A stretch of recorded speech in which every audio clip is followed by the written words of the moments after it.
Gostaria inicialmente de agradecer o convite dos organizadores para essa apresentação, em que conheço vários amigos da nossa Universidade Federal Fluminense e do Hospital Universitário Antônio Pedro. Aqui, no caso, eu estou representando o nosso serviço de cirurgia vascular.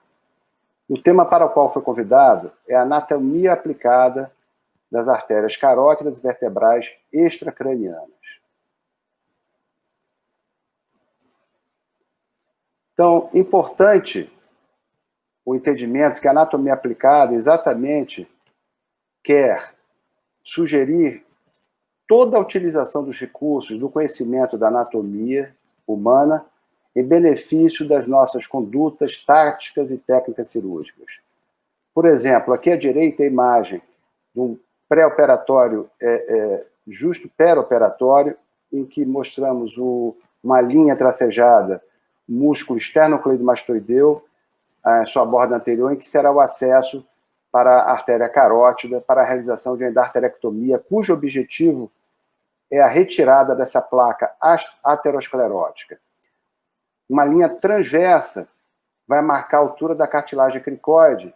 Essa imagem foi colocada propositalmente para destacar a importância para o nosso acesso e para todo o procedimento, obviamente, plano por plano, para que possamos tirar e diminuir o risco do acidente vascular cerebral, que é o que essas placas, quando estão em condições críticas, podem causar ao nosso paciente.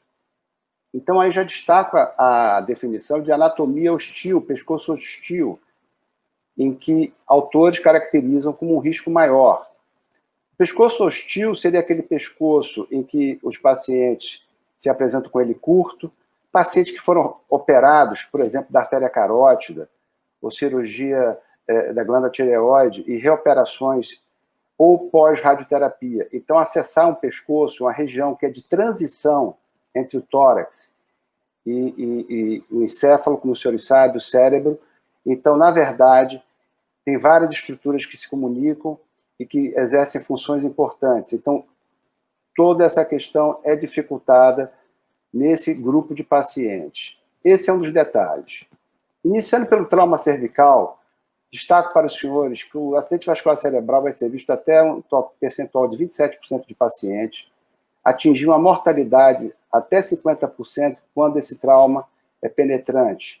E dividimos em zonas anatômicas para ter um critério de abordagem. Então, a importância da anatomia aplicada. Quando a zona é 1, abaixo da cartilagem cricoide, o controle deve se aproximar ao torácico, porque as estruturas vão ter fácil acesso nos seus ossos vasculares no tórax. A zona 2, que é toda cervical, entre o ângulo da mandíbula e essa cartilagem, e a zona 3 tem difícil acesso, pois está acima do ângulo da mandíbula. Então, aí em detalhe, importante ter esse entendimento no atendimento desses pacientes, das zonas anatômicas para essas lesões. Então, um acesso proximal à clavícula na zona 1, na verdade, tem que ser feito, principalmente à esquerda, um acesso torácico. Quando possível, fazer uma arteriografia para identificar essa zona de lesão. E na zona 3, entender que provavelmente o acesso vai indicar a necessidade de uma subluxação da mandíbula, retirada do processo estiloide, porque o acesso fica mais difícil já entrando a nível encefálico. Então, um relato de caso, por exemplo, para vocês, paciente vítima de projétil de arma de fogo no tórax. Houve inicialmente controle de dano, tratamento de pneumotórax e tamponamento pericárdico. Porém, o projetil não foi localizado. E esse paciente começou a apresentar uma sintomatologia atípica que sugeriu a embolização desse projetil na artéria carótida direita, devido a uma trombose da artéria cerebral média, relacionando-se também à anatomia, à lesão e à clínica do paciente. Então, é fundamental essa correlação, além das imagens. Então, aqui, esse paciente, foi feita uma arteriografia, aqui o catéter, por acesso femoral rapidamente, e a seta vermelha mostra o projetil que trombosou essa carótida interna, próxima ao nível da bifurcação carotidiana. não conseguimos resolver por técnica endovascular esse caso, foi feita abordagem aberta, esse paciente teve uma evolução lenta e gradual, mas com melhora clínica na sua sequência. Então é importante ter um entendimento e o raciocínio no atendimento dos pacientes, também do conhecimento do trajeto após trauma ou arma branca nessa região que está intimamente relacionada com o tórax. Aqui a importância também, à esquerda, na artéria carótida interna, outro caso, 2 aneurismas na artéria carótida direita, ipsilateral. À direita, acima, já o acesso após a individualização de todas as estruturas, a abertura do saco aneurismático, a verificação da aterosclerose, do espessamento da placa, e após a ressecção dessa área aneurismática, a reconstrução da artéria carótida após o reparo de todos os segmentos da carótida, comum, interna e externa. Portanto, o reparo aberto de 2 aneurismas de carótida, nesse caso, pôde ser realizado com segurança após um planejamento pré-operatório. Esse procedimento foi eletivo, cuidadoso, usando a visualização da anatomia vascular, medidas da distância e maximizando a exposição com divisão do músculo digástrico, exéreos do processo estiloide e, se necessário, nesse caso não foi, a subluxação mandibular. Outro caso, paciente de 60 anos, ataque isquêmico transitório, cuja angio-TC mostrou um aneurisma de carótida, aqui à esquerda acima, de 12 milímetros com trombo. Aqui o detalhe da abertura abaixo da carótida aneurismática, o trombo, após os reparos dos ramos carotidianos e, é claro, a exposição plano por plano, muscular, etc., e exposição da artéria carótida. Ressecção aneurismática, aqui acima, e a reconstrução da artéria carótida interna para que esse paciente não tenha maiores complicações, tendo em vista a gravidade dessa ocorrência em relação do acidente vascular cerebral, o stroke, que pode ser grave e letal. Bom, se tem alguns casos aqui, mas o acesso à carótida, que é um dos tópicos da nossa aula, está mais relacionado à doença aterosclerótica. Na maioria das vezes, é esse o motivo do nosso acesso à doença carotídea. A Organização Mundial de Saúde já falou que é uma epidemia do século XXI. 85% dos AVCs podem ser prevenidos, porque nós sabemos que ele é causado, em 10 a 15% dos casos, o AVC isquêmico, pela estenose na artéria carótida interna. Então, aqui, lembrando que a anatomia aplicada deve ser valorizada com relação à imagem e também a correlação clínica. Então, fundamental a anamnese nos casos eletivos, o exame físico e o exame de imagem complementar, normalmente na nossa rotina do sistema arterial, com ecodoppler, o exame não invasivo, ecodoppler arterial e a angiotomografia no pré-operatório. As arteriografias geralmente antecedem o próprio procedimento de tratamento quando ele é feito por endovascular. Então, enquanto no passado a arteriografia era um exame muito comum para definir conduta, na atualidade o que fazemos é essa investigação. Anamnese, exame físico, a palpação, a ausculta, ectoscopia, muito importante, a avaliação clínica radiológica pré-operatória. Em casos específicos, indicamos uma arteriografia para o planejamento cirúrgico. Habitualmente, no momento, faz parte do procedimento antes da intervenção endovascular. Então, no caso da endarterectomia, associado ao tratamento clínico, ao tratamento da carótida, aqui da esquerda para a direita, uma lesão à placa na carótida interna, rapidamente, vamos falar isso em maiores detalhes, o implante do stent, vocês podem ver a placa, sempre usamos a proteção cerebral, que pode haver migração e embolização de fragmentos dessa placa na hora exatamente da angioplastia, ou seja, o balonamento, a maceração dessa placa. Então, a proteção é importante. Ou a endarterectomia, que é feita através da retirada da placa de colesterol. Nós fazemos essa técnica geralmente usando um shunt para manter o fluxo cerebral, que é o que vocês estão vendo aqui abaixo à direita, e depois, em artérias carótidas mais finas, usamos um PET de Dacron, de veia, de PTFE, para que não haja a estenose no pós-operatório, se nós acharmos que a nossa sutura possa ficar com redução do calibre. Portanto, na nossa experiência pessoal, inclusive, a nossa técnica, existem outras técnicas para esse procedimento em endarterectomia, é anestesia geral, acesso direto à artéria, proteção cerebral com shunt no perioperatório, remoção completa da placa, uso do PET quando as artérias são finas, 24 horas na unidade fechada, isso é variável e os resultados têm sido satisfatórios até o momento. Então, aqui em maiores detalhes, a carótida comum após acesso aqui à esquerda, já com isolamento, aqui sem o shunt para demonstração. Normalmente, nesse momento, nós já estamos planejando após a arteriotomia, carótida externa, carótida comum e a carótida interna. Aqui, em maior detalhe, a placa à esquerda e o PET de Dacron, como citei aos senhores. Terminado o procedimento, e aqui também, em detalhe, o shunt, que é fundamental para manter o fluxo cerebral durante o procedimento da retirada dessa placa. Bom, eu falei no início do paciente de alto risco, falei do pescoço hostil. Então, em relação ao tratamento endovascular para a artéria carótida, as indicações clássicas, não há um critério aceito atualmente para identificar paciente de alto risco.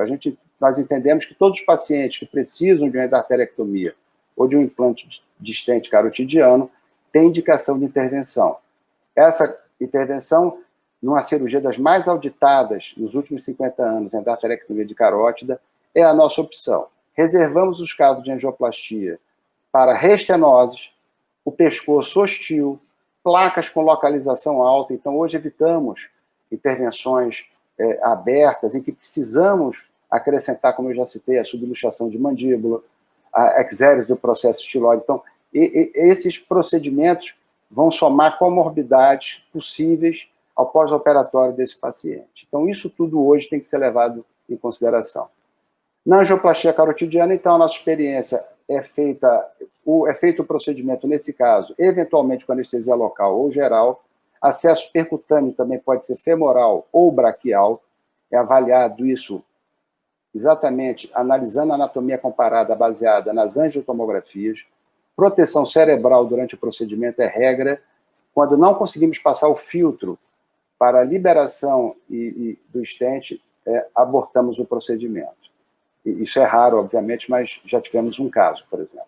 Esmagamento da placa e o pós-operatório em unidade fechada. Então, aqui um caso, os senhores observem que esse paciente aqui tem uma obstrução da carótida interna, né, desse lado. Nesse caso, nós não revascularizamos essa artéria, você pode transformar um AVC isquêmico no AVC hemorrágico. Então, quando a oclusão para nós é 100% sempre, estenose de 70%, 80% é estenose. A oclusão, ela sempre será 100%. Nesse caso, ele tinha uma lesão de 70% no lado contralateral. Então, a nossa opção foi o tratamento endovascular, porque a endarterectomia implica em um clampeamento da artéria durante algum tempo. Então, até colocar o shunt, nós temos que acessar os vasos, como naquela imagem que eu mostrei, por mais rápido que seja o cirurgião, 1 minuto, 1 minuto e meio, pode haver a lesão cerebral. Então, quando há oclusão contralateral e placa crítica, nós indicamos o implante de stent. A seta em azul claro mostra o grau dessa lesão e o tratamento à direita com o stent implantado e o contraste. Novamente, da esquerda para a direita, uma suboclusão.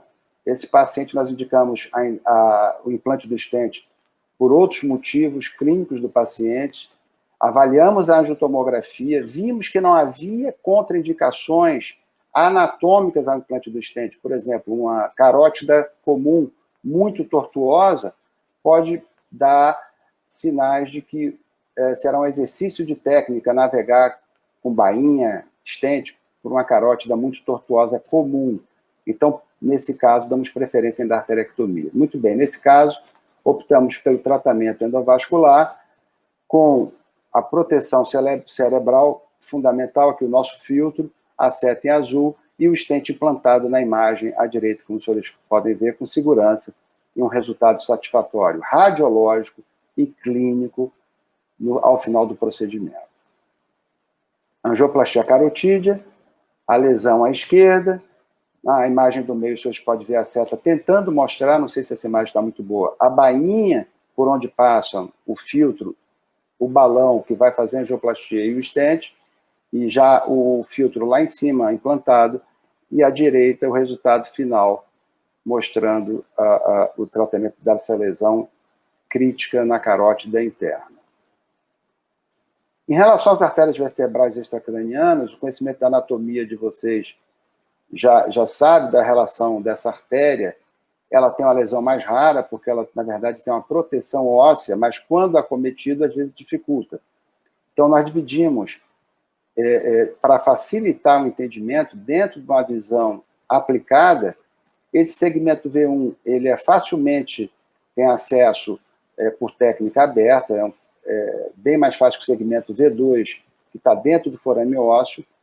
O segmento 3 é exatamente quando ele sai do forame ósseo para entrar na base do crânio, e o segmento V4 já é intracraniano e no formar artéria basilar. Muito bem. Por essa anatomia e essa dificuldade, afirmo aos senhores que hoje a técnica endovascular é a técnica preferida das nossas intervenções, dada a facilidade do procedimento endo comparativo ao tratamento aberto. Então, aqui, na imagem da direita, da esquerda para a direita, desculpe, uma lesão, extravasamento de contraste a nível vertebral, foi feito um acesso femoral rapidamente, o implante de um catéter na raiz da aorta, e através dessa arteriografia podemos confirmar uma lesão de um paciente com hematoma grave, perda sanguínea, aqui o extravasamento do contraste, e aqui o resultado final com implante de molas, com técnica de embolização e tratamento endovascular dessa lesão grave, que teria um acesso difícil, lembrando que o clampeamento da artéria subclávia esquerda aqui teria que ter um acesso no terceiro espaço intercostal torácico, acesso associado supra-infraclavicular. Então, a técnica endovascular revolucionou, no meu entender, entre outros, pacientes que são vítimas de lesões como essa. Aqui, mostrando interessante a importância da arteriografia, esse é um caso que precisamos da arteriografia para definir melhor a lesão da isquemia vértebro-basilar desse paciente, e que, numa incidência inicial AP, não era possível ver a lesão. Aqui a seta vermelha destaca essa lesão crítica, ostial, próxima desse tratamento que foi necessário e feito por endovascular, seguindo a sequência que eu estou falando com vocês, de angioplastia e implante de stent nessas lesões suboclusivas, no caso dessa vertebral dominante.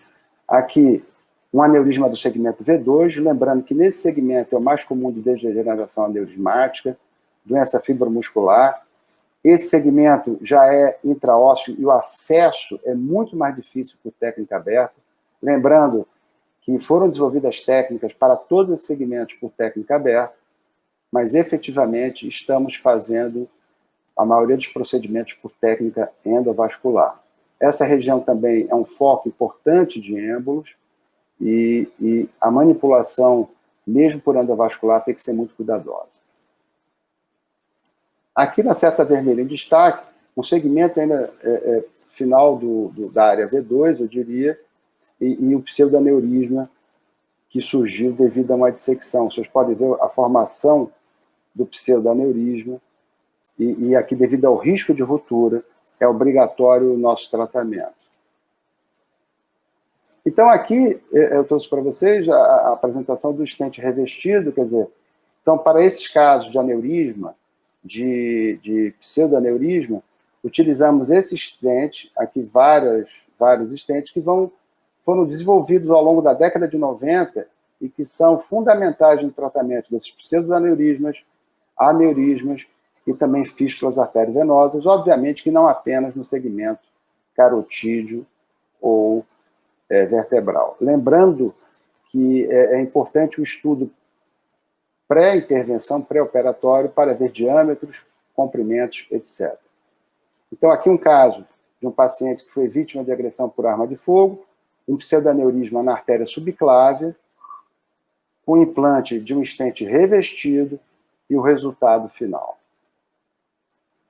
Um outro caso, como aquele demonstrado anteriormente, é que o pigtail na raiz da aorta, o aneurisma de artéria carótida, e para a exclusão desse aneurisma, importante manutenção do fluxo cerebral, é implantado um stent revestido com segurança e por técnica endovascular, diminuindo, obviamente, todo o trauma cirúrgico da cirurgia aberta, que é factível e, inclusive, eu não gosto de chamar de antiga, né? Nós temos a condição de usar a técnica aberta ou endovascular e optar pela melhor técnica, caso a caso, de acordo com a análise e o estudo das imagens pré-operatórias, principalmente pela angiotomografia, após anamnese, exame físico bem feito.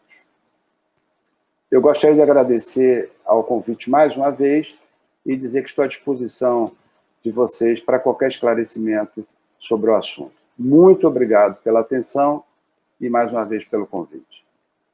Obrigado.